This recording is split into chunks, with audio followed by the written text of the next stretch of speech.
कहाँ से उठा कि जिस समय पर मंदी की बातचीत थी, सारे लोग यही कहते थे कि बाजार कमज़ोर है, 12,000 के लेवल्स का इंतज़ार हो रहा था, तब इंडेक्स आपको 21,000 के अब लेवल्स दिखाना शुरू हो रहा है।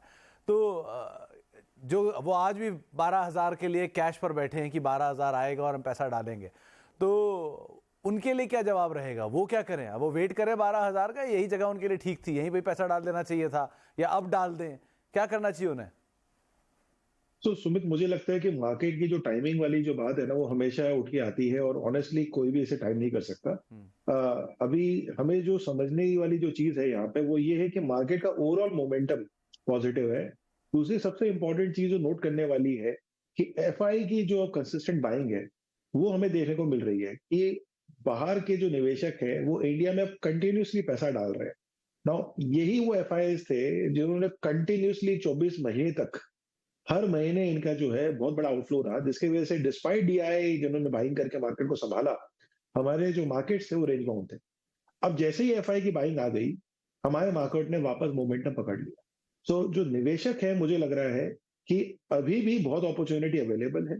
अगर आप निफ्टी के small cap and mid cap index को देखें, तो वो अभी भी अपने ऑल टाइम हाई के आसपास नहीं आए, जबकि Nifty already all time high cross कर चुकी है। और अब सिर्फ निफ्टी को देख के यह कॉल नहीं लिया जाए कि मार्केट में तेजी या खत्म हो गई है या हम पीक पर है, बिकॉज अभी भी जो small and mid cap index है, वहां से जो पोटेंशियल मुझे लगता है वो काफी काफी सिग्निफिकेंट है। तो आई फील कि इस तरह की रैली के बीच में पॉजेज आ सकते हैं, क्योंकि कहीं पे भी कोई भी मार्केट एक तरफा तो नहीं चल सकता। बट ये साल मुझे बहुत पॉजिटिव लग रहा है। मुझे लग रहा है कि अभी भी स्पेस है यहाँ पे पैसे बनाने के लिए। आपको डेफिनेटली एक अच्छा पोर्टफोलियो कंस्ट्रक्ट करना पड़ेगा, समझना पड़ेगा कि कहाँ पे अपॉर्चुनिटी है, एंड डेफिनेटली इस रैली को आप आगे भी प्ले कर सकते हैं। फोमो वाली बात तो बिल्कुल सही है, क्योंकि यही नॉर्मली होता है। जब बरसात आती है तो नए मेंढक आते हैं। सो इसमें तो ये तो रीति है। मगर जो एक अच्छी बात मुझे लगी रिटेल इन्वेस्टर्स की इस बार, अगर आप देखेंगे लास्ट 2-3 साल के बाद, specially post Covid, the maturity level and the level of where they are so educated about what is happening, ये बहुत फिनोमिनल है। तो इस बार मुझे नहीं लग रहा कि कोई जूता चप्पल बेचने वाला या कोई इस तरह के इन्वेस्टर्स मार्केट में पार्टिसिपेट करे। यहाँ पे डेफिनेटली लर्नेड पीपल है जो मार्केट में पार्टिसिपेट करे, इसलिए इनकी जो सेलिंग थी वो इतनी बड़ी आई नहीं जब मार्केट में जब करेक्शन फेस चल रहा था। और अब जब उनको सम सेंस आ गया है कि मार्केट अब अच्छा लग रहा है, तो एकाएक इतनी बड़ी तेजी के साथ लोग पार्टिसिपेट कर रहे हैं। तो मुझे ओवरऑल, जैसे मैंने कहा कि पहले भी आपके चैनल्स पे आके मैंने एक मत ही बात रखी है कि इंडिया की जो स्टोरी है वो इंटैक्ट है। और हमारे लेवल पे हम जब स्टोरी को एनालाइज करते हैं तो हमारे लिए तो 7 से 10 साल की स्टोरी है। अब वो 7 से 10 साल के व्यू में मैं ये सर्टन तो हूं कि डेफिनेटली हम पैसा बनाएंगे। बट अगर किसी को 1 साल का व्यू बने और ऐसे मार्केट के अंदर में जहां कभी तेजी है कभी मंदी है, तो डेफिनेटली किसी भी इन्वेस्टर के लिए ये बहुत डिफिकल्ट हो जाएगा कि कहाँ पे पैसे बनाए। तो ये कंफ्यूजन हमेशा इन्वेस्टर्स के पास आता है। और मुझे हमेशा ये एक राय देनी होती है कि आप मार्केट के अंदर में एक लंबा नजरिया रख के काम करें, ना कि वॉलेटिलिटी से आप घबराएं या टाइमिंग करें, बिकॉज टाइमिंग एक बहुत बड़ा एनिमी है किसी भी इन्वेस्टर के लिए। आप कभी भी सही नहीं हो सकते, आप चाहे कितने भी साल मार्केट में आप स्पेंड कर ले, मे बी इक्का दुक्के बार आप शायद सही हिट कर पाए, मगर लार्जली टाइमिंग जो है वो एक एनिमी है इन्वेस्टर का। टाइमिंग ना करें, आप बस अपना टाइम स्पेंड करें मार्केट में, बने रहें। मुझे लग रहा है कि आप हमेशा पैसे बनाएंगे। एटलीस्ट मेरे एक्सपीरियंस में तो मैंने तो अभी तक यही देखा है। टाइमिंग ना करें, टाइम दे, ये सही स्टेटमेंट था। वैसे शर्मिला मैम, एक समय ऐसा था कि सब कुछ बुरा बुरा ही दिख रहा था, अर्थव्यवस्था में मंदी आ गई, ग्लोबल कंपनियों में इश्यूज आ जाएंगे, ये सब बातें थी। आज का सब कुछ सही है क्या? अर्निंग बहुत अच्छी आएगी, मॉनसून जो थोड़े दिन पहले डिफिसिट था अब बहुत अच्छा सरप्लस की तरफ जाने की तैयारी कर रहा है, Q1 के अपडेट्स बहुत शानदार आने लग गए हैं, और with time economic policy stable हो गई, इंटरेस्ट रेट सिनेरियो बढ़ना बंद हो गया, हर चीज़ बहुत अच्छी हो गई। क्या अब हम यहाँ से कुछ बुरे दौर नहीं देखने वाले हैं? इंडिया की इकोनॉमी में बेस्ट पोजीशन, बेस्ट पॉइज्ड है, यहाँ से मार्केट ऐसी रफ्तार पकड़ेगा जब तक कोई सडन ब्रेक ना लगे। तो क्या लग रहा है आपको कि या सिचुएशन जब सही चल रही है, रेस पे पैर रखें या ब्रेक पे भी पैर रखना जरूरी है अभी? मेरे हिसाब से ग्लोबल सिनेरियो अगर आप देखेंगे तो वहां पर अभी भी काफी क्वेश्चन मार्क्स है। जैसे आज सुबह ही जिस तरह से यानी आज जिस तरह से मार्केट रिएक्ट हुआ है, that is largely to global cues. और जिस तरह से यूएस में एम्प्लॉयमेंट डेटा आया और वहां से फिर से जो एक कंसर्न हुआ कि इंटरेस्ट रेट हाइक्स वहां पर और वैसे भी उन्होंने एक इंडिकेशन दिया था कि और करेंगे, लेकिन that will be sooner rather than later. तो मेरे हिसाब से वो कंसर्न अभी भी बना है कि किस तरह से यूएस में पूरा interest rate scenario play out होगा।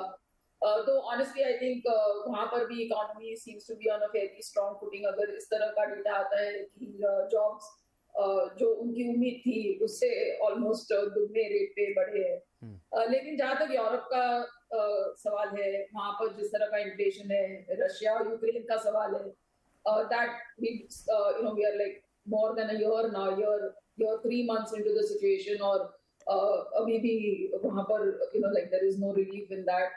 और वो इसलिए इम्पोर्टेंट हो जाता है because Russia plays a very crucial role in the whole oil and gas part of the space. China अपनी अलग दिक्कतों से गुजर रहा है, और कभी डेटा ये सजेस्ट करता है कि चीजें अब वहां सुधर रही है, कभी ऐसा लगता है कि नो वहां अभी भी और भी समय लग सकता है। But yes, I think with some degree of confidence हम ये काफी चीजें अब अच्छी लग रही है, and I think that's the story that we are now buying.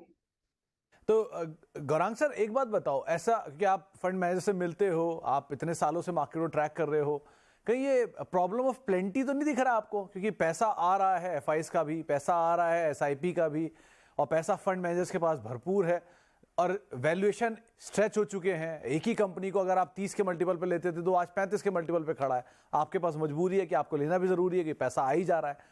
तो कहीं ये प्रॉब्लम ऑफ प्लेंटी तो नहीं जा रहा है धीरे धीरे फंड मैनेजर्स के हाथ में या इन्वेस्टर्स के हाथ में? जो चीज आप 20 में छोड़ कर आए आपको 30 में लेनी पड़ रही है। ये सिचुएशन तो नहीं कहीं खड़ी हो रही बाजार में? तो देखिए, फिर से वही बात आ जाती है, जैसे आप समय देना चाहते हो बाजार में, या फिर आप ये देखते हो कि आप बाजार को टाइम करते हो का नहीं। दूसरी बात यह है सुमित कि अगर पैसा आ रहा है तो उसके साथ साथ नए पेपर्स भी आ रहे हैं आईपीओ के माध्यम पे द्वारा वगैरह वगैरह।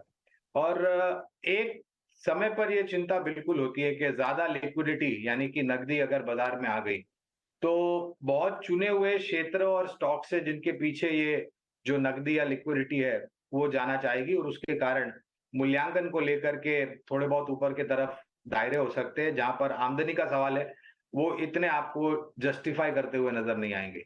लेकिन धीरे धीरे वहां पर भी हमने देखा है और अनुमान लगाया जा रहा है कि ये जो वित्तीय वर्ष शुरू हुआ है उसमें भी मेरे ख्याल से जो ग्रोथ है कॉर्पोरेट इंडिया की, वो मेरे ख्याल से एक डबल डिजिट में ऊपर की तरफ आनी चाहिए, ऐसा अनुमान हम लगा के चल रहे हैं, बशर्ते कि कोई ऐसी दुर्घटना ना हो या फिर कोई ऐसी परिस्थिति या खबरें ना उभर करके आए। तो मैं ये मानता हूं कि हाँ, क्या आपको फिर इस समय उस समय में जहां पर काफी सारी लिक्विडिटी कुछ एक क्षेत्र को या फिर शेयर्स के पीछे जा रही, तो आपको आइडेंटिफाई करना चाहिए वो ऐसे कौन से सेक्टर्स हैं जहां पर वैल्यूएशन भी जस्टिफाइड है और अंडर परफॉर्मेंस भी थोड़ा बहुत दिखा था आपने। तो मेरे ख्याल से ऐसे समय पर आपको ऐसे क्षेत्र पर ध्यान देना चाहिए। I am not saying that liquidity को लेकर के चिंता नहीं होनी चाहिए, बिल्कुल होनी चाहिए। और एक समय आया भी था, आपको याद होगा सुमित, बहुत सारे रुपये जो है वो स्मॉल कैप में गए थे और बहुत सारे फंड हाउसेस ने स्मॉल कैप फंड लेकर के आए थे और फिर वहां पर जस्टिफिकेशन नहीं रहा था अर्निंग्स और वैल्यूएशन को लेकर के। तो ऐसी परिस्थिति हो सकती है, मगर एट द सेम टाइम नए पेपर भी बाजार में आए आईपीओ के माध्यम के द्वारा, एंड आई होप दैट उस तरीके की परिस्थिति ना हो। बट आपको ये ध्यान रखना है अर्निंग्स एंड वैल्यूएशन जस्टिफाई करना चाहिए। नहीं तो गौरांग सर, कहीं ऐसा सिचुएशन नहीं दिख रहा कि महंगा और महंगा, सस्ता और सस्ता, जो नहीं बिक रहा वो नहीं बिक रहा, जो बिके जा रहा है वो बिके जा रहा है? ऐसा सिचुएशन तो नहीं दिख रहा ना आपको? आप अगर बाजार में कोई चीज लेने जाएंगे एज एन आम आदमी सुमित, तो आप अच्छी चीज खरीदेंगे, आप कोई खराब चीज तो खरीदेंगे नहीं जो फैक्ट्री सेकंड या थर्ड सेल में मिलती हो। अगर आपको अच्छी चीज खरीदने हैं तो आपको उस हिसाब से प्रीमियम भी देना पड़ेगा। अब ये बात है कि काफी सारे जो छोटे निवेशक हैं वो आकर्षित हो जाते हैं इक्का दुक्का शेयर में, सिंगल डिजिट डबल डिजिट, बिना कोई समझदारी के, बिना अभ्यास करे हुए। और हमेशा हमें ये कहते हैं कि आप अच्छे शेयर्स खरीदे, कम क्वांटिटी में खरीदे, लेकिन अच्छे शेयर्स खरीदे। बड़ी क्वांटिटी में आपको जो कंपनी के बारे में पता नहीं है, अगर आप उस शेयर में निवेश कर देते हैं तो आपका अकस्मात होना या फिर जोखिम बहुत ही ऊपर के तरफ जाना स्वाभाविक है। तो आपको ध्यान रखना चाहिए इस सब चीजों को लेकर के। जैसे मैं बोल, अच्छी चीजें प्रीमियम कमांड करेगी, बुरी चीजें आपको डिस्काउंट पे मिलेगी। मयूर